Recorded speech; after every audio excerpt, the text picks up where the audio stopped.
वापर होणारे श्रीकांत मसाले यांची फॅक्टरी चाकणमध्ये चक्क 1975 पासून सुरू आहे। तर चला बघूयात आपल्या रोजच्या वापरातले मसाले कसे तयार होतात ते।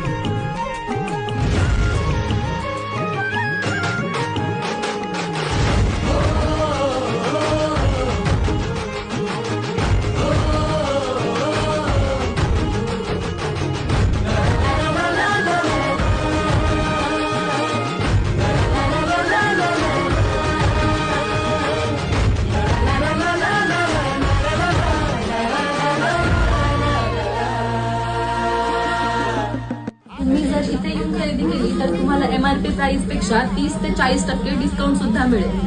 हा झेंडा भल्या कामाचा जो